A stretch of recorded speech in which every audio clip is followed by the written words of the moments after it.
You know that feeling when you log into your banking app and for the first time in 6 long years, that car loan balance finally hits zero? It's not pending, it's not processing, it's just a beautiful, hollow, perfect zero. Most people find themselves hitting the refresh button 3 or 4 times just to make sure the system hasn't glitched. You expect to feel this massive wave of relief, but something else happens. It's a quiet realization that the gravity of your financial life has just shifted. For years, your income was spoken for before it even hit your account. You were essentially working for the bank and the dealership. Now, for the first time, that capital belongs to you. But here is the macro reality. That payoff moment is not actually the win. It's just the clearing of the field.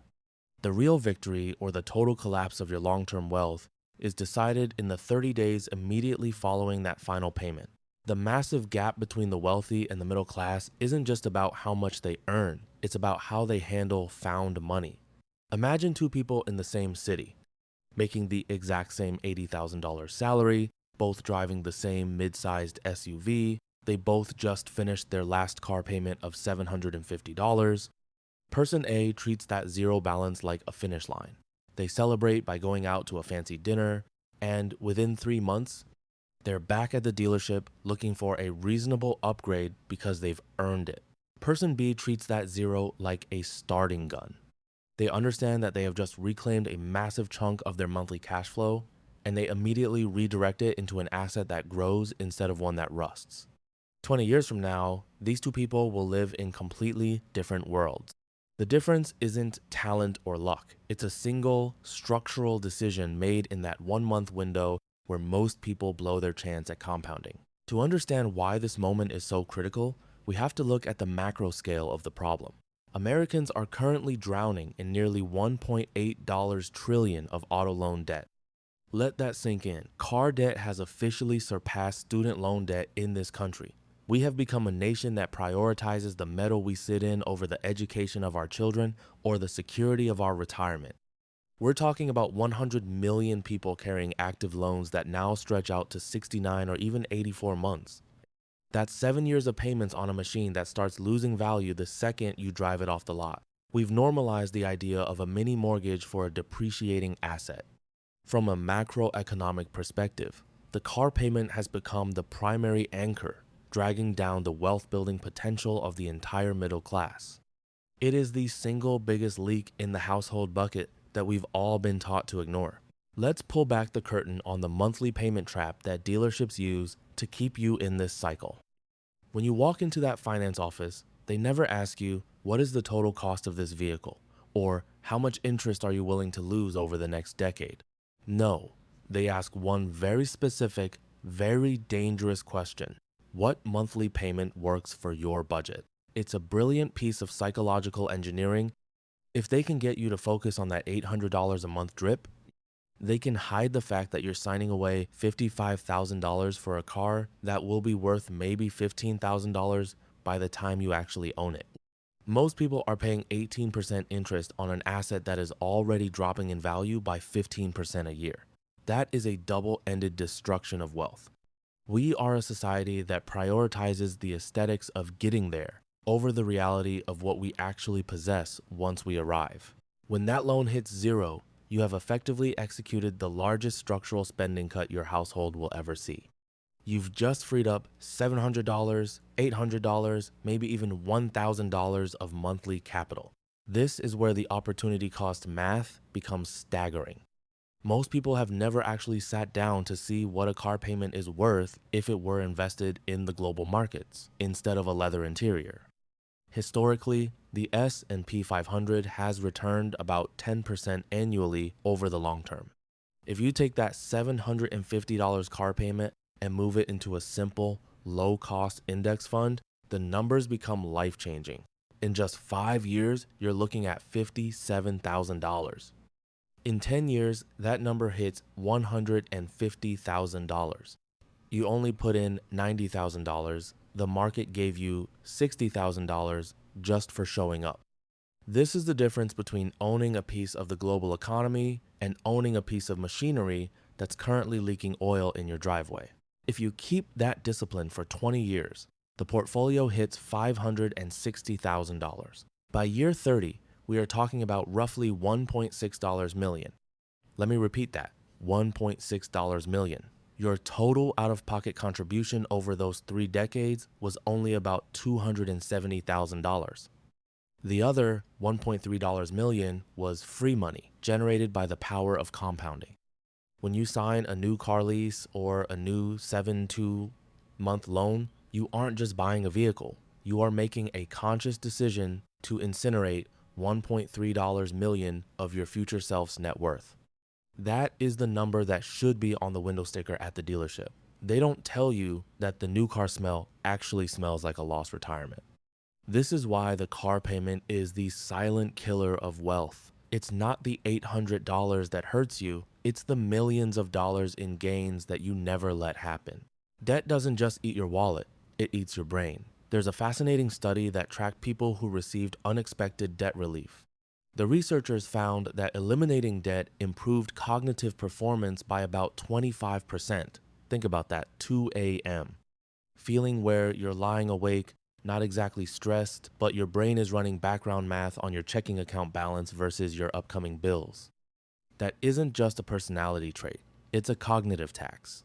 Debt occupies mental real estate that could be used for creativity, problem solving, or career growth. When that car loan disappears, you aren't just getting your money back, you're getting your bandwidth back.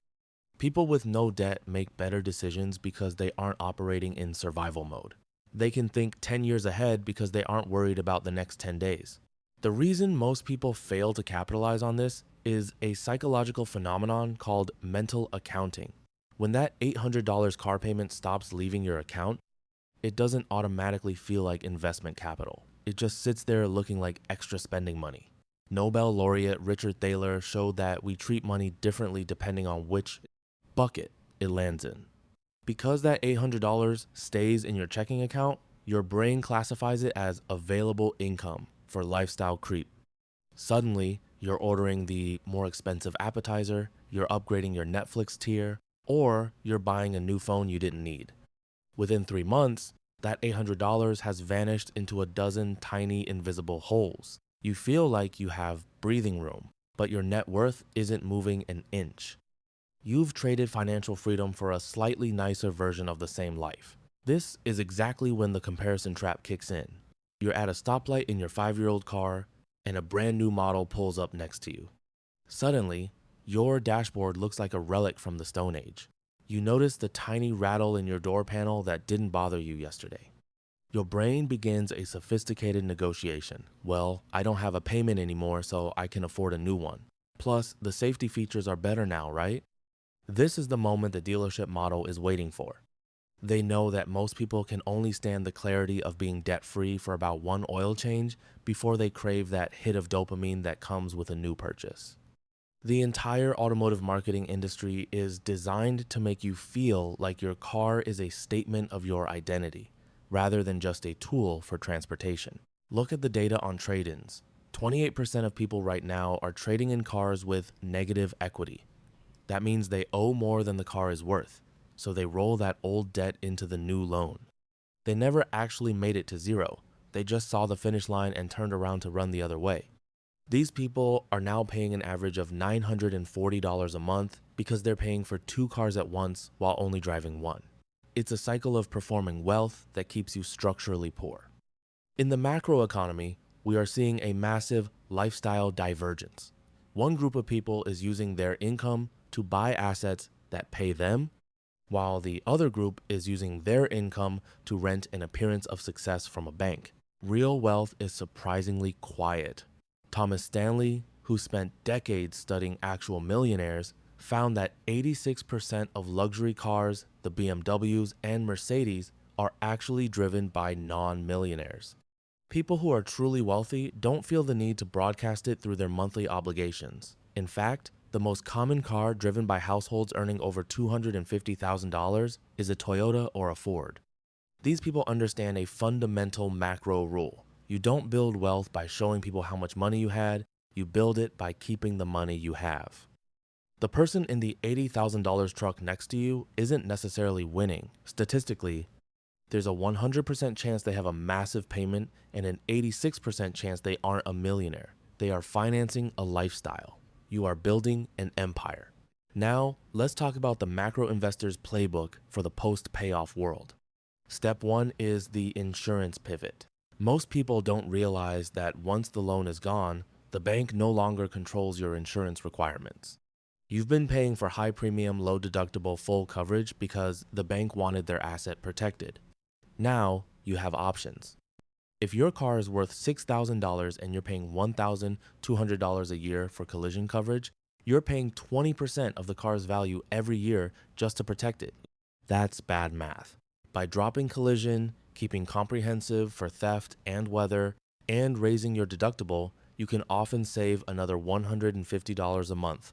That's found money on top of your freed up car payment. It's like getting a second raise just for being smart. Step 2, the automation rule. This is the most important psychological hurdle. You must redirect that car payment before your brain realizes it's there. If your payment used to leave your account on the 15th, set up an automatic transfer to your brokerage account for that exact amount on the 14th. Do not give yourself 48 hours to look at that money in your checking account. Behavioral research is crystal clear. People who rely on willpower to save money fail. People who rely on systems succeed. You want to trick your brain into thinking that you are still broke and that the money is still gone. The only difference is that now, instead of going to a bank, the money is going to a fund that you own and control. Step 3, optimize the balance sheet. Before you put a single dollar into the stock market, look at your high interest debt. If you are carrying a credit card balance at 22% interest, that is a financial emergency. Using your freed up car payment to kill that debt is a guaranteed 22% return on your money. No hedge fund on earth can promise you that. Once the high interest debt is gone, build a stability buffer of 3 to 6 months of expenses. Why? Because the biggest threat to your investment plan is a $1,500 car repair that forces you to put a balance back on a credit card. An emergency fund isn't just a savings account. It's the armor that protects your compounding interest from the chaos of real life. Finally, look at the long game of car ownership. Modern vehicles are incredible machines. With basic maintenance, they can easily last 200,000 or 300,000 miles. The average car on the road today is 13 years old, a record high. Your car does not become less reliable the day the loan ends. It actually becomes its most profitable version. While you're driving that paid-off car, keep putting $200 a month into a separate car fund. In 5 or 6 years, you'll have $15,000 in cash. Combine that with your trade-in value, and you can buy your next car in full with cash. You will never pay a cent of interest to a dealership ever again. You have officially broken the cycle of debt slavery. The ultimate goal of this macro shift isn't just a bigger number in a brokerage account. It's about optionality. The person with a paid-off car and a $100,000 portfolio has a superpower that the person in the new Mercedes doesn't have. The power to say no. You can say no to a toxic boss. You can say no to a career path that's draining your soul. You can take 3 months off to travel because your monthly obligation is so low. Financial freedom doesn't look like a Ferrari. It looks like a 10-year-old Honda and a massive amount of peace of mind.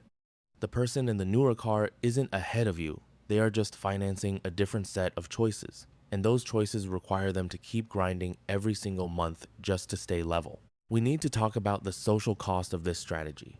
Driving an aging car in a world obsessed with status is a psychological battle. People will judge you. Your coworkers might ask when you're going to get something reliable. But you have to realize that every $75,000 truck you see on the road is a signal, but it's often a signal of a smaller life. That payment is a chain that links that person to their desk. When you choose to drive the boring car and invest the difference, you are buying your freedom back, 1 month at a time. The real win isn't the day the title arrives in the mail. It's the day you realize that your net worth is growing while you sleep, and you no longer need a piece of machinery to tell the world who you are. Let's look at the compounding of time. Every year you delay restarting a car loan is an extra year of the most powerful part of the compounding curve. In the final decade of a 30-year investment plan, your money does more work than in the first 20 years combined. By not having a car payment for just 5 years in your 30S, you are adding hundreds of thousands of dollars to your ending balance in your 60S. This is why the just one more loan mentality is so destructive. You aren't just losing the money today, you are losing the time that money needs to grow. In macroeconomics, we call this the intergenerational wealth gap. It starts with something as simple as a car title. So, the next time you feel that itch to upgrade, or you feel a little less than because your neighbor has a newer plate, just remember the math. Remember the $1.3 million. Remember that you are building a life of options while they are building a life of obligations. Keep the car, automate the investment, and let the power of macro compounding do what it does best. In 20 years, you won't care about the screen size in your 2026 SUV. You'll care about the fact that you can retire 10 years early. That is the real payoff. This is how you take control of the machinery of your life and turn a depreciating asset into an appreciating future. If this framework makes sense to you, hit the like button. It helps us get these numbers in front of more people who are trapped in the cycle.